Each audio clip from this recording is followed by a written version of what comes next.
अम्बे अम्बिके अम्बालिके नमायति कश्चन ससत्स्यश्वक सुभद्रिकां काम्पीलवासिनीं। जिन्हें अम्बा, अंबिका और अम्बालिका जैसे विभिन्न नामों से पुकारा जाता है, जो सुभद्रिका और काम्पील्यवासिनी जैसे नामों से जगत में विख्यात हैं, हम सब उस मां अम्बा के प्रत्येक रूप को प्रणाम कर उनका आवाहन करते हैं। तालुका दांता, जिला बनासकांठा, राज्य गुजरात। यही अंबिका वन में आरासुर की पहाड़ियों के दक्षिण पश्चिम में अरावली की पुरानी पहाड़ियों में गब्बर पर्वत पर विद्यमान है अंबाजी माता का ये पवित्र स्थान, जो ब्रह्मांड की सर्वोच्च ब्रह्मांडीय शक्ति का उद्गम स्थल है। देवी पुराण में वर्णित मां शक्ति के 51 शक्तिपीठों में से एक इस प्राचीन मंदिर में करोड़ों श्रद्धालु मां अम्बा का आशीर्वाद लेने आते हैं। इन शक्तिपीठों के बनने के संदर्भ में अनेक पौराणिक कथाएं जनमानस में प्रचलित हैं। उन्हीं में से एक कथा है प्रजापति दक्ष और मां सती की। एक बार प्रजापति दक्ष ने संसार का पूर्ण रूप से संचालन करने हेतु एक सभा बुलाई। उस सभा में सभी देवी देवताओं के साथ ब्रह्मा, विष्णु और महेश भी उपस्थित थे। प्रजापति दक्ष के आगमन पर सभी उपस्थित देवताओं ने अपने स्थान पर खड़े होकर उनका आदर किया, परंतु भगवान शिव ने ऐसा नहीं किया। इस बात से क्रुद्ध होकर महाराज दक्ष ने कहा, शिव, मेरे आगमन पर सभी उपस्थित देवताओं ने अपने स्थान पर खड़े होकर मेरा अभिनंदन किया, लेकिन तुमने ऐसा न करके मेरा अपमान किया है। तुम जैसे मुंडधारी, गले में नाग को लपेटे, शरीर पर शमशान की भस्म लपेटे प्रेत को तो इस सभा में बुलाना ही नहीं चाहिए था। परंतु मेरे दामाद होने के कारण तुम्हें इस सभा में बैठने की अनुमति मिली। ये सब ज्ञात होते हुए भी तुम्हारा यह दुर्व्यवहार हमें स्वीकार नहीं है। हे प्रजापति, अगर आपको ऐसा लगता है कि मैंने खड़े न होकर आपका अपमान किया है, तो मैं क्षमा प्रार्थी हूँ। आप मेरी अर्धांगिनी सती के पिता हैं। मैं भला आपका अनादर कैसे कर सकता हूँ? मेरे हृदय में आपके लिए सदैव आदर एवं प्रेम ही है। तुम अपने प्रपंचों से मेरी पुत्री सती को भ्रमित कर सकते हो शिव, परंतु मुझे नहीं। मैं अभी तुम्हें इस दुराचार का दंड दूंगा। जाओ, मैं तुम्हें श्राप देता हूँ शिव कि इस संसार में अब जब भी कोई यज्ञ का आयोजन होगा, तुम सभी यज्ञों से बहिष्कृत रहोगे। तुम्हें किसी भी यज्ञ में पूजा नहीं जाएगा। प्रजापति दक्ष के इस श्राप से तो मानो जैसे पूरे संसार में पूजा पाठ करना ही निषेध हो गया था। शिव की आराधना किए बिना भला कोई यज्ञ कैसे आयोजित कर सकता है? तब नारद मुनि अपने भ्राता दक्ष को समझाने उनके पास पहुंचे और उनसे कहा, नारायण नारायण भ्राता दक्ष, क्रोध के वशीभूत आपने तो देवों के देव महादेव को ही श्राप दे दिया। ऐसा लगता है कि संसार में ना तो अब पूजा पाठ होंगे और ना ही यज्ञ होंगे, क्योंकि महादेव की आराधना किए बिना तो सब पूजन विधान अधूरे ही रहेंगे। यह केवल आपका भ्रम है भ्राता नारद, केवल भ्रम। आपको और समस्त संसार वासियों को अगर ये भ्रम है कि उस अघोरी शिव के बिना पूजा पाठ या यज्ञ नहीं हो सकते, तो मैं स्वयं ही एक यज्ञ का आयोजन कर सभी की शंकाओं पर पूर्ण विराम लगा दूंगा। नारायण नारायण नारायण नारायण। प्रजापति दक्ष ने कनखल में एक उत्तम यज्ञ का आयोजन किया। उस यज्ञ में सम्मिलित होने के लिए प्रजापति ने ब्रह्मा, विष्णु, इंद्र एवं सभी अन्य देवताओं को आमंत्रित किया। परंतु अपनी बात सिद्ध करने हेतु उन्होंने भगवान शिव और सती को निमंत्रण नहीं भेजा। जब सती को ये ज्ञात हुआ तो वो स्वयं ही यज्ञ में सम्मिलित होने एवं अपने पिता से मिलने कनखल जा पहुंची। सती को देखकर प्रजापति दक्ष क्रोधित हुए और उन्होंने अपनी ही पुत्री का तिरस्कार करते हुए कहा, जब तुम्हें और तुम्हारे शिव को निमंत्रण ही नहीं दिया गया तो तुम इस यज्ञ में क्या करने आई हो सके? यह उत्तम यज्ञ है। जाओ, यहाँ तुम्हारी या तुम्हारे शिव के लिए कोई स्थान नहीं है। पिताश्री, आप मेरे स्वामी शिव की निंदा बंद करें। आप ऐसा सोच भी कैसे सकते हैं कि बिना शिव की आराधना किए कोई यज्ञ सफल भी हो सकता है? अगर आप ऐसा सोचते हैं तो यह आपकी बहुत बड़ी भूल है पिताश्री, बहुत बड़ी भूल। भूल? कैसी भूल? इस यज्ञ में जिन देवताओं को उपस्थित होना चाहिए था वे सभी यहाँ उपस्थित हैं। यहाँ संसार को भ्रमित करने वाले तुम्हारे अघोरी शिव की कोई आवश्यकता नहीं है। पिताश्री, मैं फिर कहती हूँ कि शिव निंदा बंद करें। मुझे लज्जा आती है ये कहने में कि मैं आपकी पुत्री हूँ। मैं अब इस देह में रहकर आपकी पुत्री बनना अस्वीकार करती हूँ। मैं अभी इस अग्निकुंड में कूदकर अपनी देह का त्याग करती हूँ।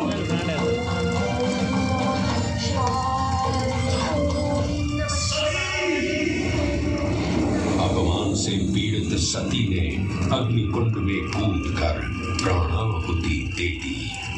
सती की मृत्यु का वृत्तांत जानकर क्रोधित शिव ने प्रलयंकारी तांडव प्रारंभ किया।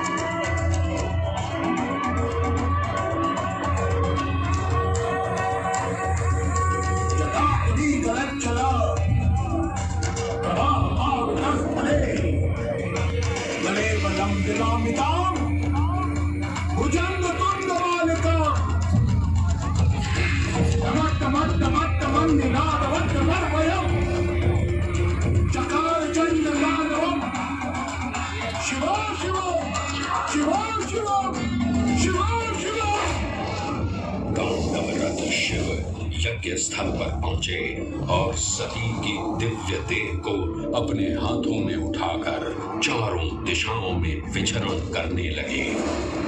पृथ्वी समेत तीनों लोक व्याकुल हुए तो भगवान विष्णु ने अपने सुदर्शन चक्र से सती की दिव्य देह को 51 भागों में विच्छिन्न कर दिया।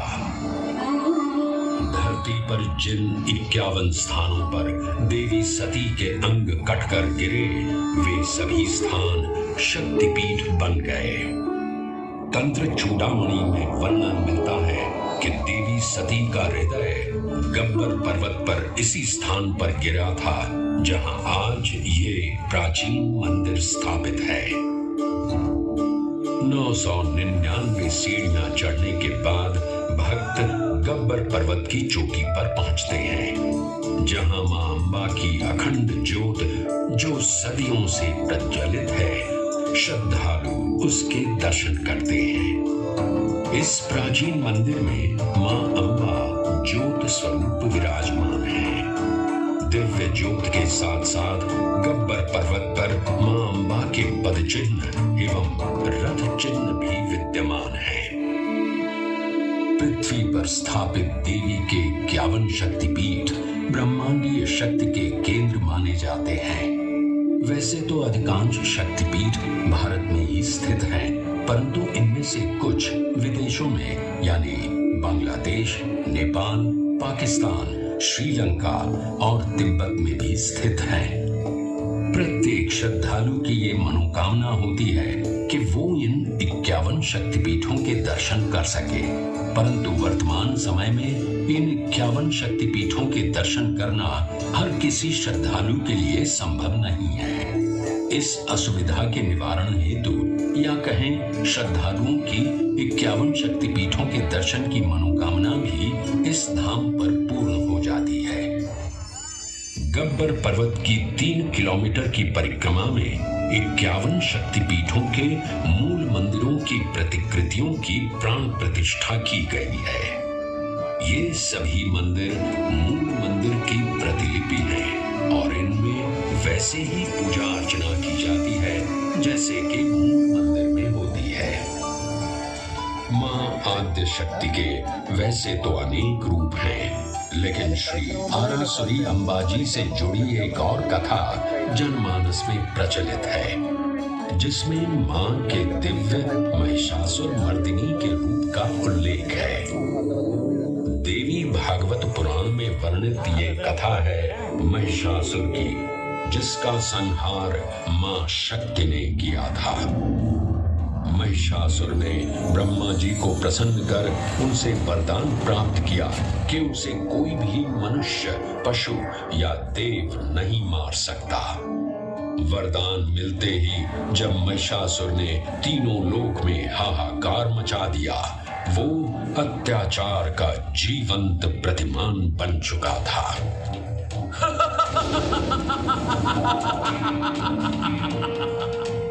मेरी शक्तियों के समक्ष अब कोई भी देवता या मनुष्य मुझे परास्त नहीं कर सकता। ब्रह्मा जी के वरदान से तो मैं अब काल को भी चुनौती दे सकता हूँ।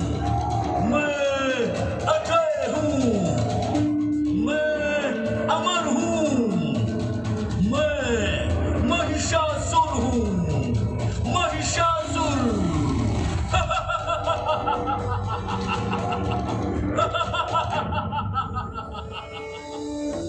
महिषासुर के आतंक को रोकने के लिए भगवान ब्रह्मा, विष्णु और महेश ने सर्वोच्च मूल ब्रह्मांडीय शक्ति महादेवी आद्य शक्ति की पूजा की, जिससे देवी शक्ति ने 10 हाथों सहित देवी दुर्गा का सुंदर रूप धारण किया। लगातार 9 दिन और रात तक चले इस युद्ध के अंतिम 10वें दिन मां दुर्गा ने अपने पवित्र खड्ग से महिषासुर का वध किया और महिषासुर मर्दिनी के नाम से जगत में विख्यात हुई।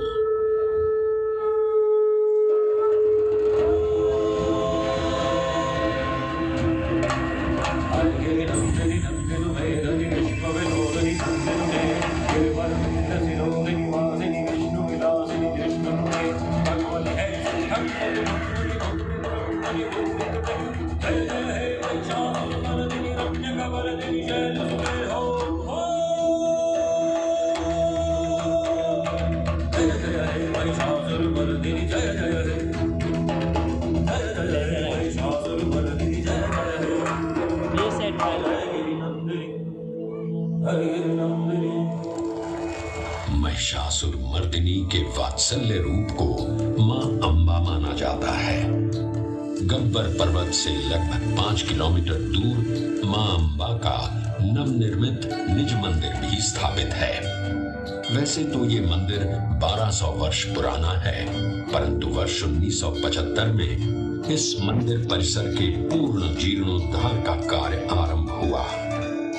ये मंदिर अपनी सुंदर वास्तुकला एवं भारतीय पारंपरिक संस्कृति के लिए भी व्यापक रूप से प्रशंसित है। अद्भुत नक्काशी से परिपूर्ण इस मंदिर के 103 फीट के शीर्ष पर एक स्वर्ण कलश स्थापित है। ये स्वर्ण कलश आरासुर पहाड़ियों की खदानों से लाए हुए संगमरमर से बना है, जिसे सोने से मढ़वाया गया है। हवा में लहराता मां अंबाजी का ध्वज और उसके साथ राजसी त्रिशूल भी मंदिर के शीर्ष पर सुशोभित है।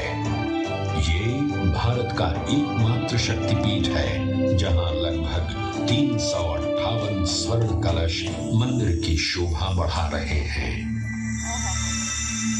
देवी शक्ति को ब्रह्मांड के सर्वोच्च नियंत्रक के रूप में माना जाता है। श्री आरासुरी माता अंबाजी के निज मंदिर में देवी की कोई मूर्ति या चित्र नहीं है, बल्कि मंदिर की भीतरी दीवार में गोख जैसी एक गुफा है जिसमें संगमरमर से निर्मित एक पवित्र वीशा यंत्र स्थापित है। ये भी मान्यता है कि ये वीशा यंत्र नेपाल के मूल यंत्रों और उज्जैन शक्तिपीठों से भी जुड़ा हुआ है। इस वीशा यंत्र में इतना तेज है कि इसकी पूजा यहाँ के पुजारी आज भी आंखों पर पट्टी बांधकर करते हैं। निज मंदिर के पवित्र गोख में विराजमान देवी शक्ति को एक दिन में 3 रूपों में सजाया एवं पूजा जाता है। प्रातः काल में मां अम्बे के बाल्य रूप को प्रसाद के रूप में बाल भोग के साथ पूजा जाता है, तो दोपहर को सोने के थाल में राजभोग प्रसाद के साथ यौवन रूप की पूजा की जाती है।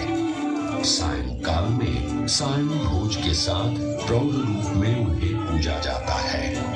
मुख्य मंदिर में स्थापित मां अम्बा की चांदी की पादुका हो या मां के गोख के ठीक सामने देवी के पवित्र सिंह की मूर्ति हो, भक्त श्रद्धा भाव से अपना शीश झुकाते हैं। श्रद्धालु मां के शेर को कंकु पूजा करके पूजते हैं। इसी निज मंदिर के सामने चाचर चौक है जहां एक अखंड ज्योत आज भी प्रज्वलित है। पौराणिक कथा के अनुसार इस अखंड ज्योत को मां अम्बा के भक्त अखेराज ने प्रज्वलित किया था। हर युग में मां अम्बा ने अपने भक्तों का उद्धार किया है और उन भक्तों में मर्यादा पुरुषोत्तम प्रभु श्री राम का नाम भी आता है। त्रेता युग में घटित ये किंवदंती आज भी यहाँ सुनाई पड़ती है। माना जाता है कि सीता माता की खोज करते हुए भगवान श्री राम और लक्ष्मण अर्बुदा के जंगलों में आए थे। यहाँ उनकी भेंट ऋषि श्रृंगी से हुई। ऋषि श्रृंगी ने ही श्री राम को देवी शक्ति की आराधना करने के लिए प्रेरित किया। मर्यादा पुरुषोत्तम भगवान श्री राम ने जब देवी की आराधना की तो मां अम्बा ने उन्हें दर्शन दिए। हे राम, मैं तुम्हारी आराधना से प्रसन्न हूँ। बोलो, तुम्हें क्या वरदान चाहिए? हे जगत जननी, हे सर्वेश्वरी, आपका दर्शन प्राप्त करना ही मेरे लिए सबसे बड़ा वरदान है। आप सर्वव्यापी हैं, सब जानती हैं। अगर आप मुझे कोई वरदान देना चाहती हैं तो कुछ ऐसा वरदान दीजिए जिससे इस संसार का कल्याण हो सके। हे दशरथ नंदन, मुझे ज्ञात है कि आप इस भूलोक पर क्यों अवतरित हुए हैं। मैं आपको दिव्य अजय बाण प्रदान करती हूँ। यह बाण अचूक है।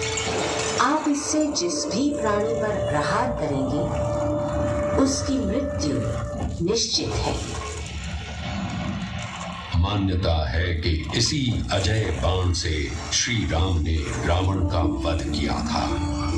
श्री आरासुरी माता अंबाजी मंदिर के ठीक पीछे समर्पित अजय माता मंदिर स्थित है।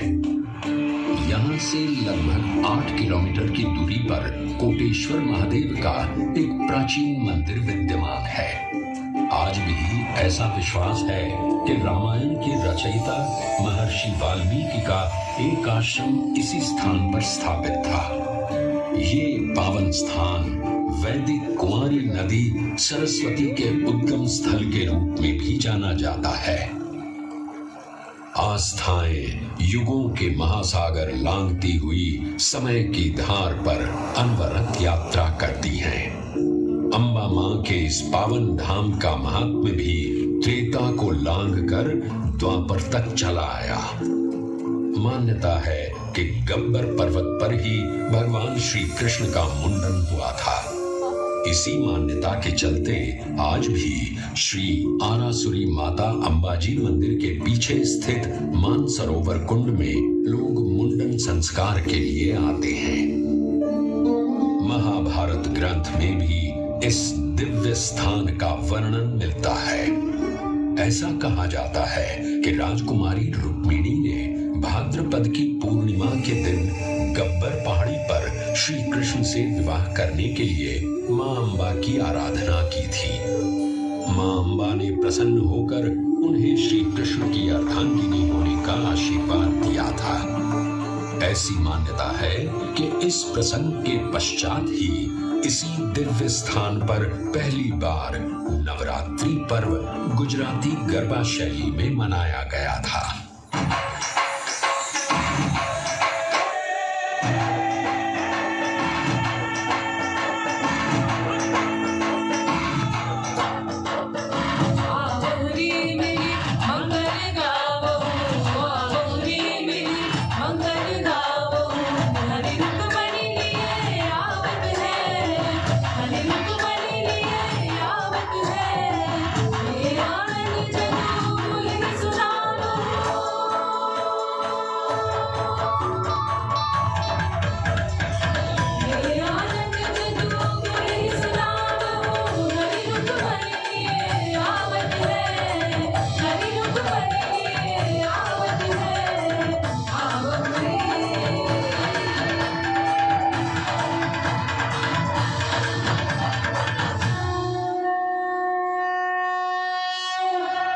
अंबाजी में भाद्रपद पूर्णिमा के शुभ अवसर पर बहुत बड़े मेले का आयोजन होता है।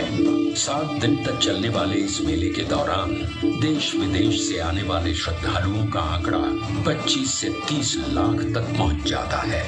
इस अवसर पर पूरे मंदिर परिसर और अंबाजी गांव का श्रृंगार किया जाता है।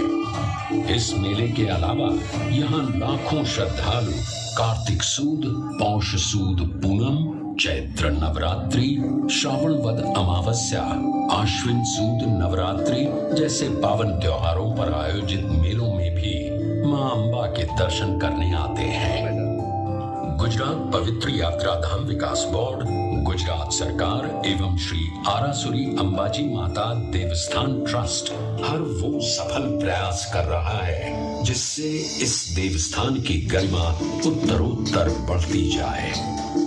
इन प्रयासों को प्रोत्साहित करने हेतु उनका समर्थन और कोई नहीं बल्कि हमारे देश के माननीय प्रधानमंत्री श्री नरेंद्र मोदी जी तब से कर रहे हैं जब वो इस राज्य के मुख्यमंत्री थे। 51 शक्तिपीठों की